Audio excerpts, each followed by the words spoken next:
नमस्कार, कुंभ कथा के इस नए एपिसोड में आपका स्वागत है। मेरा नाम अमीश त्रिपाठी है। नमस्ते, मैं हूँ सिकता देव। पिछले हफ्ते हमने कुंभ के कई पहलुओं को देखा है। हमने कुंभ में आए करोड़ों श्रद्धालुओं के उमड़ते भीड़ को देखा है।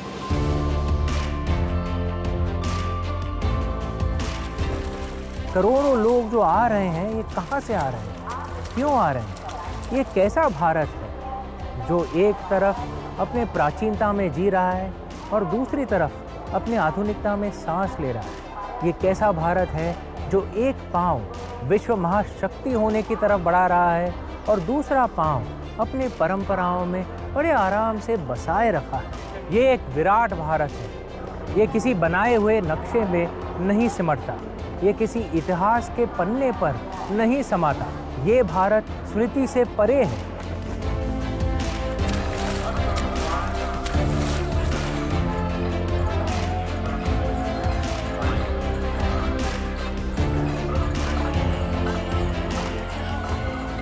ये एक नया भारत है जो पुराने संकोचों में डूबा नहीं है, अपनी परंपराओं पर गर्व करता है।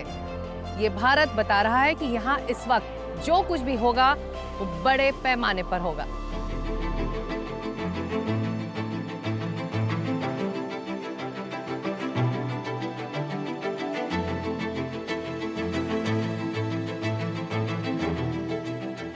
और कुंभ इसका प्रमाण है। दरअसल ये हमारे सॉफ्ट पावर का सबसे बड़ा प्रदर्शन है और इस सॉफ्ट पावर से पूरी दुनिया मंत्रमुग्ध हो गई है। आप योग को ही देख लीजिए। भारत ने अंतर्राष्ट्रीय योग दिवस की रचना की और शुरुआत की। हमारे साथ अब 150 देश जुड़ गए हैं और वो सब अंतर्राष्ट्रीय योग दिवस मना रहे हैं। आजकल भारत जो भी काम करता है बड़े पैमाने पे करता है।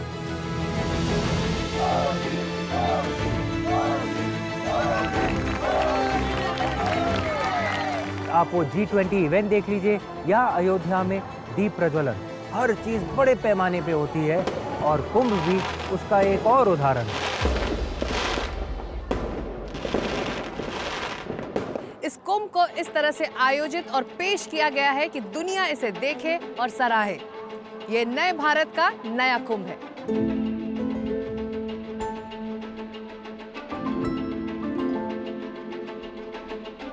बीते 1 फरवरी को 77 देशों के 118 लोगों ने महाकुंभ का दौरा किया। इनमें अलग अलग देशों के राजनयिकों के परिवार वाले भी शामिल थे। लोगों के लिए ये अलग तरह का अनुभव था। यहाँ आने के लिए एस्टोनिया की राजदूत काफी भाव विह्वल दिखी। Very excited. It's a very important event, of course, for India, but for all of us. It happens so rarely. By the way, we just had 70 visitors arriving yesterday from Estonia who are also going to Mahakumbh. You probably know we have a Shiva temple in Estonia, so they are from the Shiva temple community and they will spend 1 week there. And I'm extremely grateful to the Ministry of External Affairs for providing us with this opportunity to visit. I'm quite sure that we are going to see most of what is happening, and probably we are going to, or at least some of us are going to have a dip.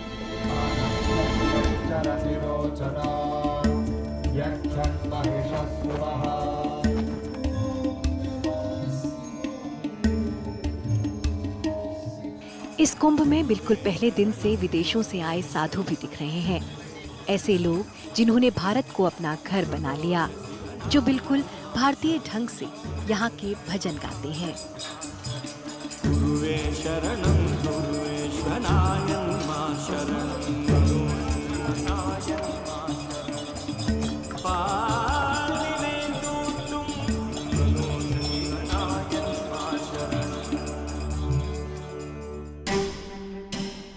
दरअसल इस कुंभ की शुरुआत में ही केंद्र और राज्य सरकारों ने साफ कर दिया कि ये उनके लिए महज धार्मिक आयोजन नहीं है, भारत की आध्यात्मिक विरासत का प्रदर्शन भी है।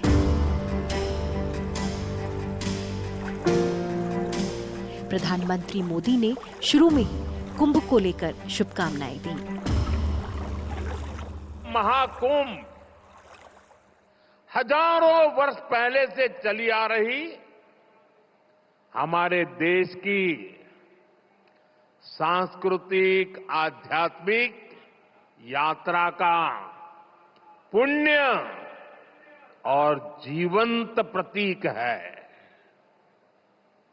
एक ऐसा आयोजन जहां हर बार धर्म, ज्ञान, भक्ति और कला का दिव्य समागम होता है। इन दिनों ये नया देश, नया भारत एक नई धज में है। संगम के तट पर रोज उमड़ रहा करोड़ों का जनसमूह इस नए भारत का हिस्सा है। उसकी आस्था के साथ अब सार्वजनिक विश्वास का बल है, इस भरोसे और उल्लास का कि यहाँ जो कुछ हो रहा है वो विश्व पटल पर नए भारत की नई पहचान का माध्यम बन रहा है। ये नया भारत जो कुछ भी कर रहा है इस विराट और उदात्त स्तर पर कर रहा है कि सारी दुनिया इसे देखती रह जा रही है।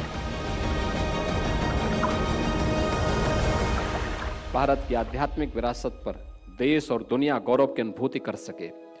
जो एक बार आए वह बार बार आए और अपनी इस विरासत पर गौरव की अनुभूति भी करके एक नई प्रेरणा लेकर के जाए, एक नई ऊर्जा लेकर के जाए, क्योंकि कुंभ का उद्देश्य ही यही है, एक नई आध्यात्मिक ऊर्जा का संचार हर भारतवासी में हो, जिससे वो अपने देश के बारे में सोच सके, आने वाली पीढ़ी के उज्जवल भविष्य के बारे में सोच सके।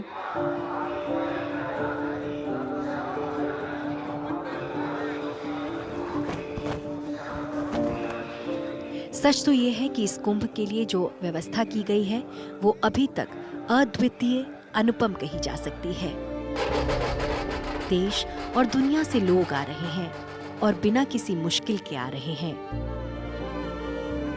कुंभ एक धार्मिक आध्यात्मिक आयोजन भर नहीं है, ये कई और परियोजनाओं की तरह भारत की नई क्षमता और मेधा की पहचान भी है।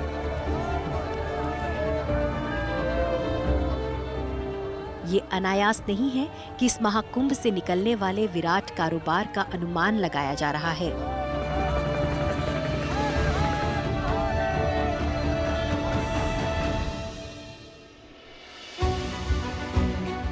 कुंभ में पहले ही दिन 2.5 करोड़ लोगों ने स्नान किया। 2 दिन में 5 करोड़ से ज्यादा लोग स्नान कर चुके थे। अब तक 50 करोड़ से ज्यादा लोग महाकुंभ में आ चुके हैं। इनमें देश के कोने कोने के अलावा करीब 150 देशों के लोग भी आ रहे हैं। माना जा रहा है कि ऐसे विदेशी श्रद्धालुओं की तादाद भी 15 लाख से कम नहीं होगी। कुल 2 लाख करोड़ के आसपास का कारोबार होने की उम्मीद है। उत्तर प्रदेश सरकार ने ही इसके लिए 7,000 करोड़ का बजट रखा है। प्रयागराज तक पहुंचने वाले मुख्य 7 मार्गों के लिए चाक चौबंद व्यवस्था की गई है। पीपे के 30 पुल बनाए गए हैं, जिनसे संगम तक आना जाना आसान होगा। इसके अलावा 3,000 ट्रेनें चलाई गई हैं, जो 13,000 फेरे लगाएंगी।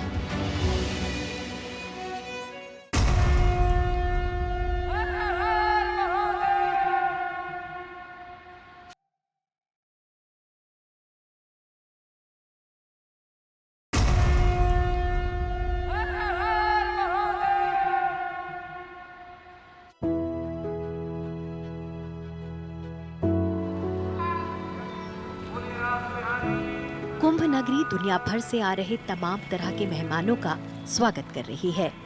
इनमें साधु संत भी हैं, गरीब आम जन भी हैं और दुनिया के बहुत बड़े रईस लोग भी शामिल हैं।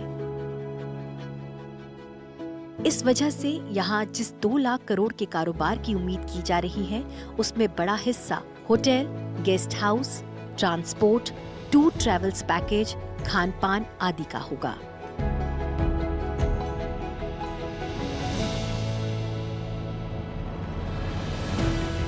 लेकिन इस आध्यात्मिक मेले के साथ जो आधुनिक रंग जुड़ा है वो सबसे उल्लेखनीय है। 40,000 हेक्टेयर क्षेत्र में जो 1.5 लाख से ज्यादा टेंट लगे हैं, उनमें हर तबके के लिए गुंजाइश है। 1500 रुपए से लेकर 35,000 रुपए प्रतिदिन किराए वाले ये टेंट आधुनिक सुविधाओं से लैस हैं। इनमें सीसीटीवी कैमरे भी हैं, वाईफाई भी हैं, खान-पान और अन्य इंतजाम भी। दरअसल यहाँ एक संगम आध्यात्मिकता और आधुनिकता का भी है। सरकार इसे डिजिटल कुंभ बता रही है।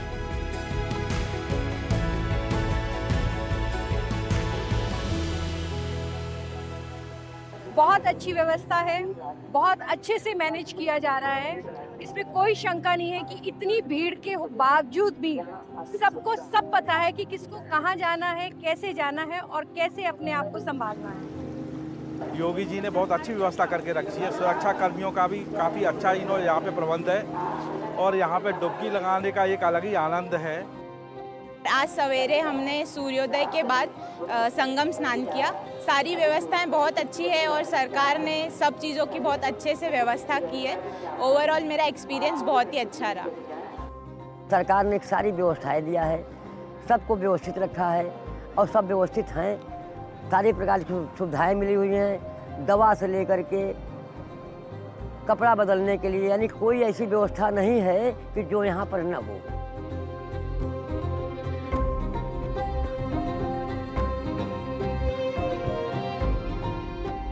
एक रात में किनारे पे अकेली गई थी, बिल्कुल अकेली थी। और वहाँ पे जो पुलिस वगैरह और मिलिट्री वगैरह है, उनकी व्यवस्था बहुत अच्छी है। जैसे ही उन्होंने देखा कोई मुझे रीच कर रहा है तो तुरंत आके वो लोग खड़े हो गए। तो बहुत ही अच्छा लगा कि मेरी सेफ्टी के वाइज बहुत ही अच्छा लग रहा है।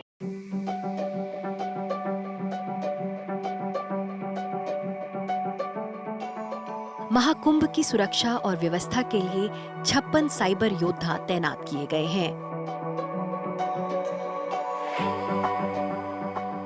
एक साइबर पुलिस स्टेशन भी बनाया गया है। मेला क्षेत्र में 40 VMD यानी वेरिएबल मैसेजिंग डिस्प्ले लगाए गए हैं, जो साइबर ठगी से सावधान करते हैं।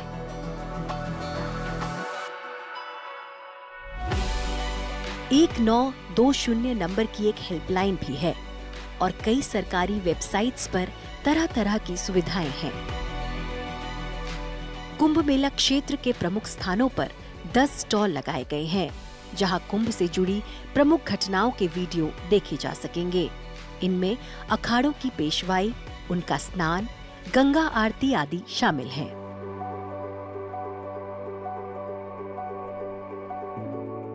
इन सब के बीच 2000 ड्रोन मिलकर प्रयाग महात्म्य और समुद्र मंथन की कथा आकाश में उकेर रहे हैं। AI की मदद से खोया पाया केंद्र चल रहा है। AI ही सुरक्षा में भी मददगार है। ड्रोन और एंटी ड्रोन सिस्टम में भी वो शामिल हैं।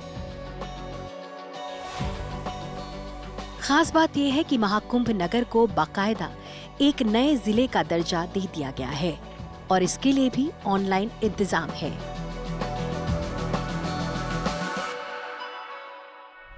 Mahakumbh land and facility allotment website के जरिए जमीन या अन्य सुविधाएं मिल सकती हैं।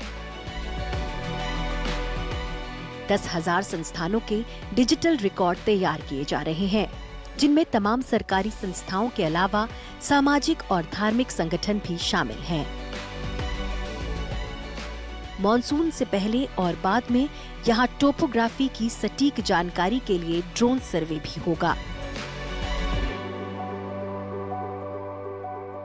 प्रयागराज कुंभ का कुल खर्चा हमारा है 5,000 करोड़। अभी हमने प्रधानमंत्री जी से जिन कार्यों का लोकार्पण और शिलान्यास 13 दिसंबर को कराया था, वो कुल 5,000 करोड़ रुपए से के थे। ये दोनों केंद्र और राज्य सरकार के मिलाकर के थे। मैं मान के चलता हूं कि 40 करोड़ श्रद्धालु आएंगे और यही एवरेज लगाऊंगा 2 लाख करोड़ रुपए की इकोनॉमिक ग्रोथ होगी, भारत की भी और उत्तर प्रदेश की भी। अगर इसमें से 5,000 करोड़ रुपए प्रयागराज की कायाकल्प में लगते हैं तो सिटी डेवलपमेंट का जो मॉडल हम दे सकते हैं, मुझे लगता है उन लोगों की समझ में नहीं आएगा जिनको अभी तक पता ही नहीं है कि नदी को चैनलाइज करके नदी की आयु बढ़ाई जाती है, न कि उसके प्राकृतिक प्रवाह को अवरुद्ध किया जाता है। आधुनिक समय में अगर देखें तो हमने पूरी कई सदियां पूरी की हैं, लेकिन इस सदी के 25वें वर्ष का जो कुंभ है, हम देखें ये भी बदलाव का केंद्र है। Artificial intelligence, robotics, augmented reality, virtual reality का कमाल हमें इस कुंभ में दिखाई दे रहा है। लोग अपने समय को दर्ज कर रहे हैं। सैकड़ों कैमरे, जब यहाँ करोड़ों लोग आते हैं तो उनके हाथ में अपने अपने कैमरे हैं, अपने अपने स्मार्टफोन हैं और लोग इसे दर्ज कर रहे हैं। अपने समय का इतिहास दर्ज करते हुए लोग यहाँ पर चले आ रहे हैं। आधुनिक समय का जो कुंभ है उसमें टेक्नोलॉजी हमारी संस्कृति के साथ कुलांचे भर रही है। AI बेस्ड कैमरे लगाए गए हैं। कुंभ का मेला है, मेला है तो भीड़ होगी, भीड़ है तो संस्कृतियों का जमघट होगा। यही वजह है कि वसुधैव कुटुंबकम को चरितार्थ होते हुए हम यहाँ देखते हैं। पूरे विश्व के लोग यहाँ पर आते हैं। ये यूं ही थोड़ी ना है कि यूनेस्को ने इसे अमूर्तन सांस्कृतिक विरासत का दर्जा दे दिया है।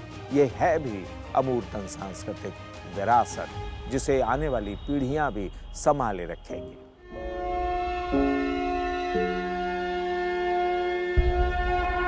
तो ये नए भारत का नया कुंभ है, दरअसल महाकुंभ, क्योंकि 144 साल बाद ये लौटा है। इस महाकुंभ में भारत की विराटता भी दिखती है, उसका वैभव भी, उसकी सतर्कता और उसका आत्मविश्वास भी।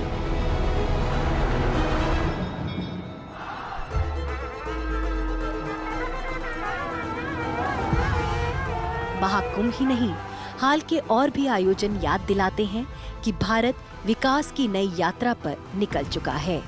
यहाँ G20 का आयोजन भी होता है तो इतने व्यापक स्तर पर कि दुनिया दांतों तले उंगली दबा लेती है।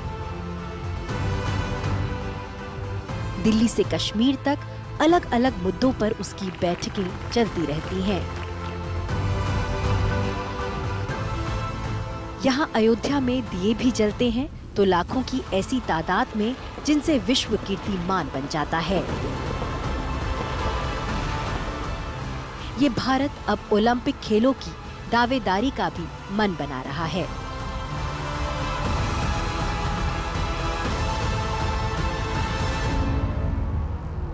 तो कहना होगा कि कुंभ भारत का आईना है, एक सुंदर अतीत से आया हुआ एक सुनहरे वर्तमान तक का रास्ता है और एक उज्जवल भविष्य का भरोसा है। ये एक ऐसा भारत है जो जितना अपनी आर्थिक प्रगति के लिए जाना जाता है, उतना ही अपनी आध्यात्मिक चेतना के लिए और अपने सामाजिक मूल्यों के लिए भी जाना जाता है। कुंभ को पास से देखें या दूर से, अपने खुले आंखों से या डिजिटल या शायद हमारे टीवी चैनल पे भी, उसमें एक झिलमिलाता दमकता हुआ भारत साफ दर्शाता है। और दिखेंगे भारत के करोड़ों आम जन जो ना जाने किन धागों से बंधे हुए इस संगम के तट पर आ जाते हैं, इस प्रतिज्ञा के साथ कि 12 वर्षों बाद फिर से मिलेंगे गंगा जी से, अपने भगवान से और एक दूसरे से। बिल्कुल अमीश, और कुंभ कथा सीरीज अमीश त्रिपाठी के साथ इस सीरीज को हम यहीं विराम देते हैं। उम्मीद करते हैं कि आपको ये सीरीज पसंद आई होगी, क्योंकि हमारे लिए इन कथाओं को आप तक पहुंचाने का अनुभव शानदार रहा। नमस्कार। नमस्ते। हर हर गंगे।